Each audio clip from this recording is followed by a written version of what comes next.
આજે ધોરણ 12 સામાન્ય અને વિજ્ઞાન પ્રવાહનું પરિણામ જાહેર થયું છે, જ્યારે સુરતમાં એલપી સવાણી શાળાના વિદ્યાર્થીઓનું ઝળહળતું પરિણામ સામે આવ્યું છે। આ વિદ્યાર્થીઓએ શાળાનું નામ રોશન કર્યું છે। એલપી સવાણી વિદ્યાભવન અડાજણ સુરત શાળામાં વર્ષ 2023-24માં સામાન્ય પ્રવાહ અને વિજ્ઞાન પ્રવાહમાં કુલ 309 વિદ્યાર્થીઓએ પરીક્ષા આપી હતી, જેમાંથી 5 વિદ્યાર્થીઓએ A1 ગ્રેડ પ્રાપ્ત કર્યો છે, તો 49 વિદ્યાર્થીઓએ A2 અને 81 વિદ્યાર્થીઓએ B1 ગ્રેડ પ્રાપ્ત કર્યો છે। 74 વિદ્યાર્થીઓએ B2 અને 44 વિદ્યાર્થીઓએ C1 ગ્રેડ પ્રાપ્ત કર્યો છે।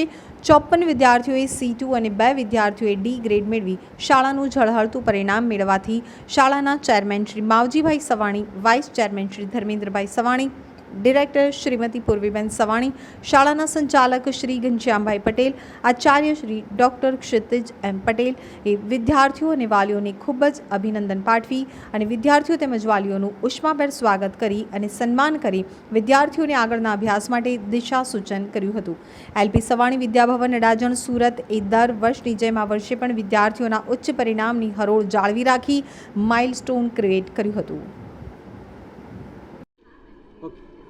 મારું નામ પ્રિન્સ પરમાર છે। હું એલપી સવાણી વિદ્યાભવનમાં ભણું છું અને સ્કૂલમાં ઘણો સપોર્ટિવ બિહેવિયર રહ્યો છે ટીચર્સનો। ઘણી વખત કોઈ પણ ક્વેરી હોય છે તો પણ ટીચર્સ લોકોનો સપોર્ટ સારો હોય।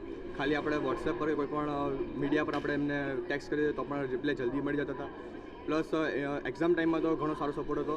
એ લોકો પણ રિપ્લાયની સ્પીડ બી સારી હતી, ફટાફટ રિપ્લાય મળી જતા હતા, કોઈ પણ ક્વેરી માટે ડાઉટ પણ જલ્દી સોલ્વ થઈ જતા હતા। મારું નામ નાયક પંક્તિ છે અને હમણાં મેં 12મા ધોરણની એક્ઝામ આપી છે। હું એલપી સવાણી વિદ્યાભવનમાં ભણું છું અને આખા વર્ષમાં મારો એક્સપિરિયન્સ ખૂબ સારો રહ્યો। સારું એવું શિક્ષકો તરફથી જીવનમાં લક્ષી પણ માર્ગદર્શન મળ્યું, સારા એવા સંસ્કારો પણ મળ્યા અને અમને ખૂબ આનંદ થયો આ રિઝલ્ટ આવ્યા પછી।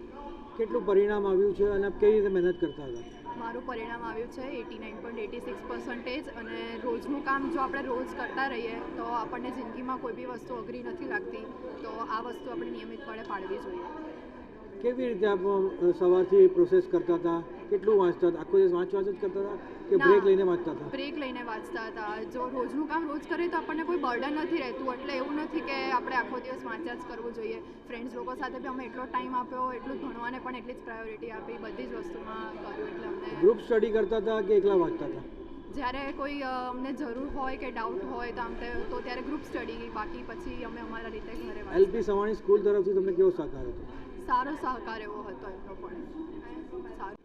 જી નમસ્કાર દર્શક મિત્રો, ફરી એકવાર એલપી સવાણી વિદ્યાભવન શાળાએ માઇલસ્ટોન ક્રિએટ કર્યો છે। ધોરણ 12 સામાન્ય પ્રવાહ અને વિજ્ઞાન પ્રવાહમાં કુલ 5 જેટલા બાળકો A1 ગ્રેડ પ્રાપ્ત કર્યો છે અને 49 બાળકોએ A2 ગ્રેડ પ્રાપ્ત કર્યો છે। 10 જેટલા બાળકોએ 100માંથી 100 ગુણ મેળવ્યા છે, જે બદલ એલપી સવાણી વિદ્યાભવન બાળકોને ખૂબ ખૂબ અભિનંદન પાઠવે છે। આભાર।